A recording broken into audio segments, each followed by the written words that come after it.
So the second sampler from our 10 by 10 sampler sewing project is the 1/2 inch pivot maze. The 1/2 inch pivot maze is really built around perfecting these sharp corners that you see here. We do want to avoid certain things, right? I call them like dog-eared corners, right? And we'll get to what happens when you do that. And we are not trying to backstitch. We are just trying to sew perfect, pointed, angular corners. This is really going to come in handy any single time that we sew a corner on a garment or our tote bags, etc. Right? We need like clean collars, clean corners, any kind of rectangle. It has to be perfect. So we're gonna go ahead and get started. I have my sampler drawn up completely here, and I'm gonna work through this entire sampler with you. So I have my 2-ply. Oh, it was already ready to go. Oh no, it's not. Okay, so I'm lining up my grain line so that my pieces are totally together. So grain line is facing in the same direction. Because they're rectangles and squares and we're not sewing any curves on this, it wouldn't really affect us, but I do want to make sure that the elasticity of the fibers is running in the same direction. I think if I used one on the lengthwise grain and then had the other flipped so that it was on the cross grain, I think it would be a little bit more elastic and give us a little bit of tension, like puckering, that we don't really want to see. Okay, so I think this is, here we are. This is my first line of my kind of like concentric pivot maze shape. This is going to work opposite. So I know I mentioned for the 1/4 inch by 1/2 inch grid that I always want the body of my material here, and I want my seam allowance here where I'm marking it. My seam allowance really won't matter on this particular sampler because we're working on the interior, so we won't be able to see it. So we're gonna be the opposite just for this. This is like the only time ever. All right, so I have my pieces lined up pretty well, I would say. And I'm going to go ahead and start sewing. I'm going to use my back stitch to reverse on this line to secure my fabric. Okay. And it's gonna feel a little weird to me sewing opposite as well. So I'm gonna take this extra slow. We're just sewing a regular straight line.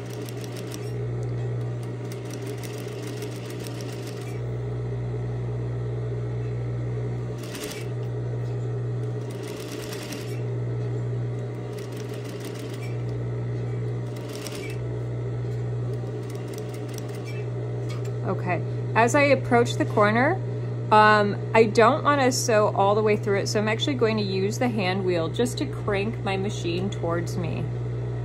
Give me some control to land on that corner. All right, and so after I do that, I'm just skipping ahead because it's second nature. I'm going to, with my needle inserted in the fabric, this is really important. My needle is into the fabric, it's down, engaging with my bobbin. I'm going to lift up my presser foot and rotate my fabric 90 degrees so that I can continue sewing down this line to really start building out that pivot. Okay, I am not backstitching here. I am just sewing a straight line, and I should start to get that nice defined sharp corner because my needle is inserted into the fabric. If I were to just turn this corner with my needle raised, I would start to get that dog-eared effect that we don't love, right? It's rounded, it's not clean, it's not going to give me a sharp corner if I turn this piece inside out. So there's a big difference between this rounded effect here and some of the perfect corners here, okay? All right, so.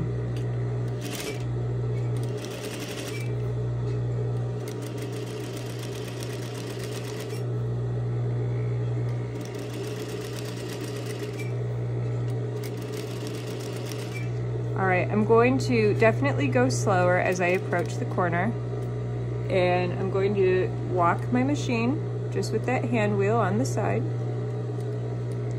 All right, this one landed perfectly. Okay. Hopefully by maybe like the middle of the pivot maze, you start to get the hang of it and feel a little bit more confident in judging where the needle is going to land on that corner. Okay, so if you, when in doubt, definitely rotate it, right? I can see here that my pencil line is just a little to the left of the needle. So I'm gonna rotate it back. My needle is still in the fabric. I'm not losing anything. What I am going to do is I'm going to hand crank one single stitch, and while my needle is raised, I'm going to adjust that fabric so that my needle is going to land perfectly on the pencil line. So I kind of just did like a half stitch. I kind of just made it up, okay? And then with my needle inserted, that's when I can pivot. So I really just did, instead of a full stitch length, just a half stitch.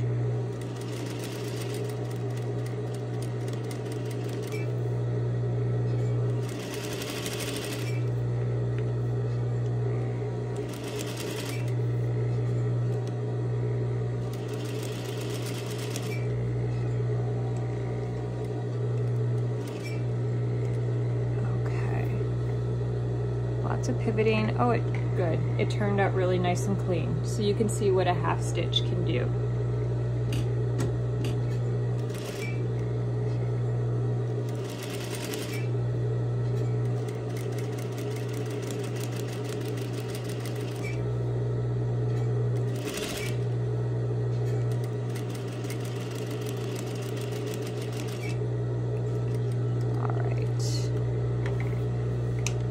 If you overshoot or undershoot your corner, it's totally fine. There's plenty of them, plenty of opportunities in this piece to get it down, right? It's all about the learning process. I just want to see how you do with it.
So you'll keep working concentrically in and should start building up nice sharp corners. I have a few, I also have some that are rounded.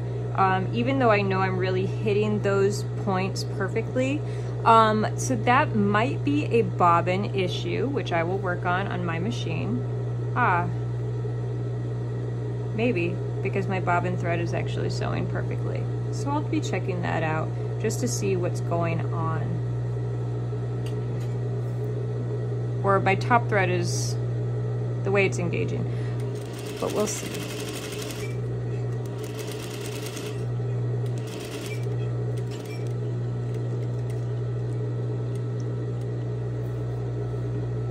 My machine definitely needs some maintenance, and that's something just like a car we can't avoid for too long. Okay, I'll do one last line.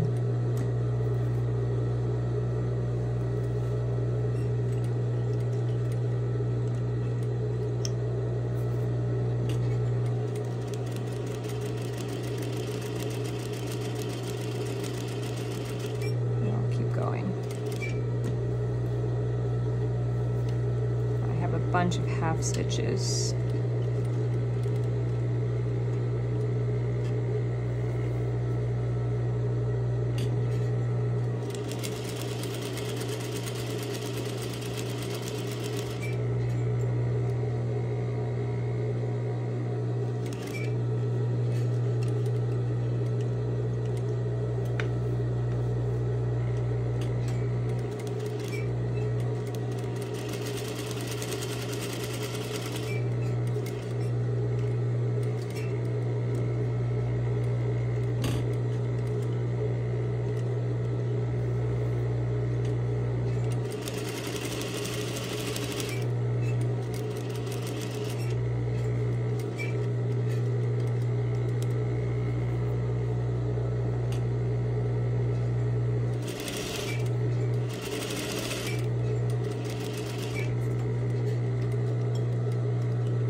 So I just overshot it for the first time. I can do the exact same thing with my back stitch bar. I can do just a little half stitch back if that happens, no worries.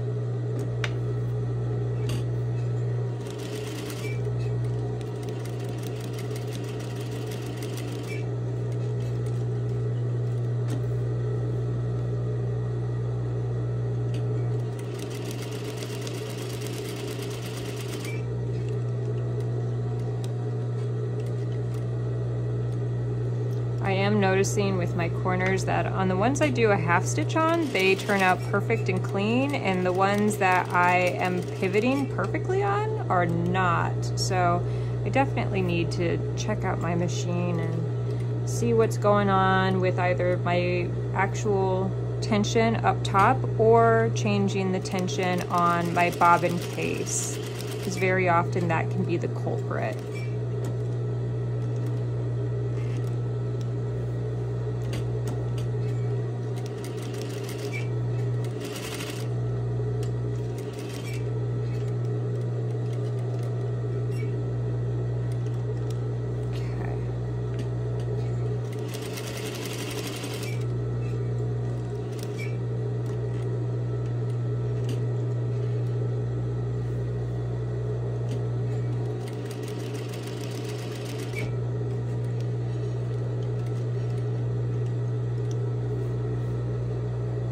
All right, I'm getting very, very close to that center.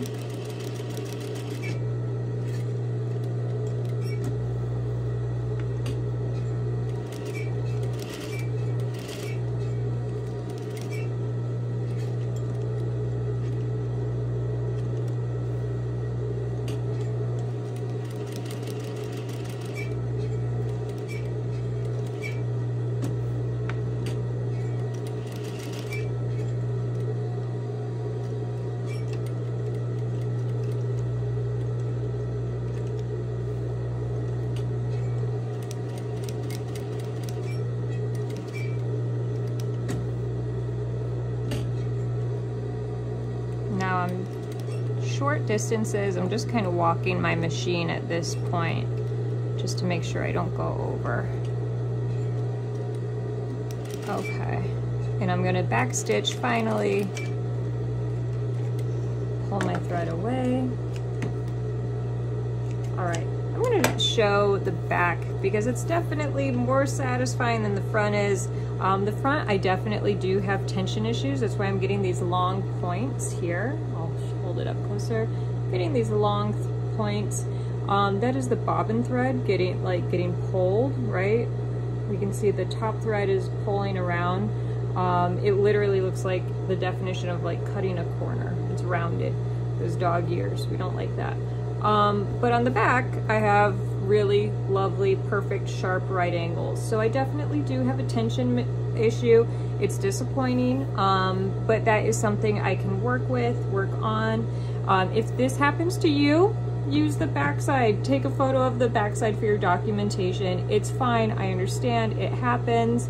I really wish this was like a perfect sampler, but that's okay. Things happen. Machines need some TLC too. So this is our 1/2 inch pivot maze. The goal is perfect, clean, right angle corners, right? And really maintaining control, not overshooting the corner or undershooting it, right? At least on my sampler, I stayed on the lines pretty well. I really didn't go past my corners. So really trying to walk it or gauge or judge where the needle is going to fall in terms of placement on that line and corner pivot. Okay, so that's our 1/2 inch pivot maze.